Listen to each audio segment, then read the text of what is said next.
I will tell you this, brother. What? You know, I will tell you this. You raise your voice, I raise your voice. If I raise my voice, you'll erase my... Exactly, yeah. Yeah. Are you serious? You said if I raise my voice, you'll erase my voice? Yes. As reposted by Zateo's Prem Tucker, this federal agent said it plainly. If you raise your voice, they will end you. Who is this guy that has the gall to state this? Insane, clownish stuff. Maybe it's because they get away with this.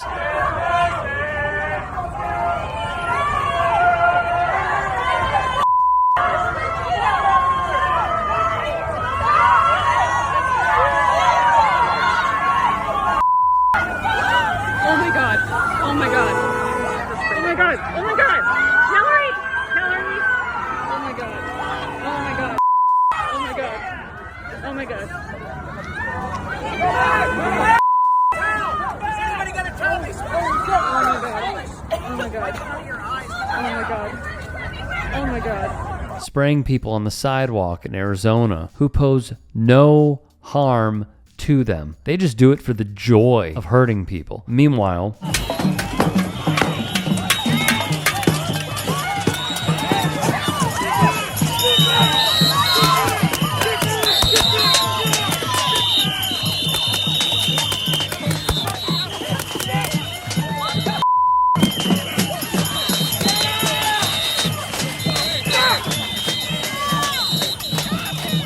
police are assisting ICE in crushing dissent.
This is Josie Guelbo, who served as a combat medic in Afghanistan, followed by her role as an intelligence officer. She spoke the truth while being arrested by what feels like to many an insurrectionist force. ICE does not need more training. They are doing exactly what they were trained to do.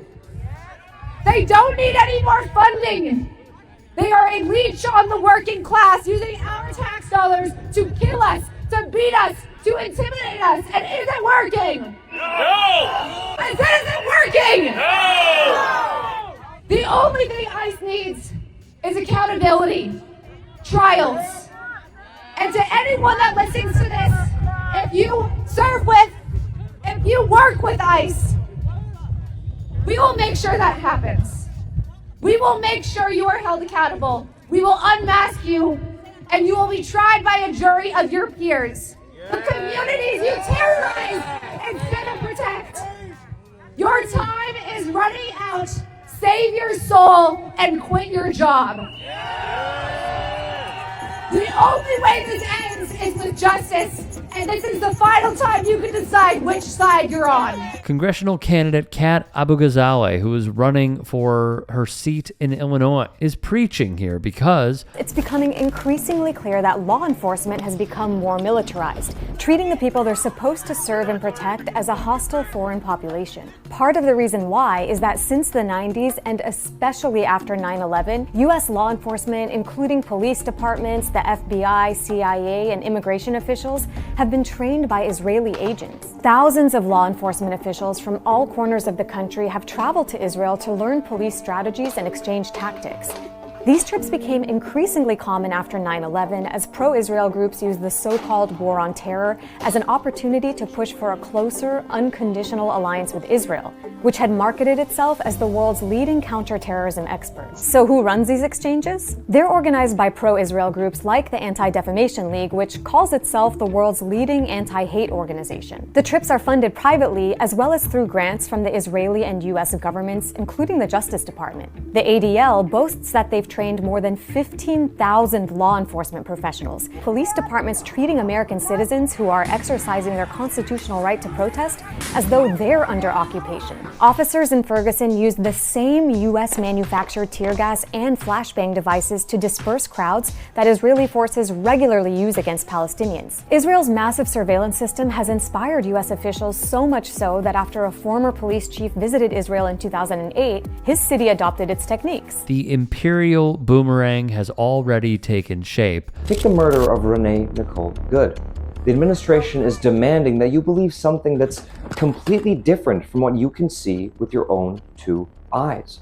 They accuse her of terrorism and say that she weaponized her vehicle and that she was stalking agents who then feared for their lives. ICE is behaving how Israel does every time they kill a Palestinian child, doctor, journalist, or parent. We describe it simply. Every accusation is a confession. Everything ICE has done before and after killing Renee Good make the parallels almost too hard to ignore. For one, both the Israeli army and ICE are unimaginably violent, often unprovoked. Both have a knack for ramming people's cars or pulling people out of them, brutally arresting and assaulting common people as if they're dangerous threats, and blocking doctors or ambulances from reaching their victims. In Palestine, Israeli soldiers oversee a vicious apartheid system. In the US, masked agents demand people's papers, beat up kids at Target, and march around towns as if they're scoping out another country for the US to attack. In addition to smearing victims as terrorists, they both build pretexts to justify even more violence, even against kids.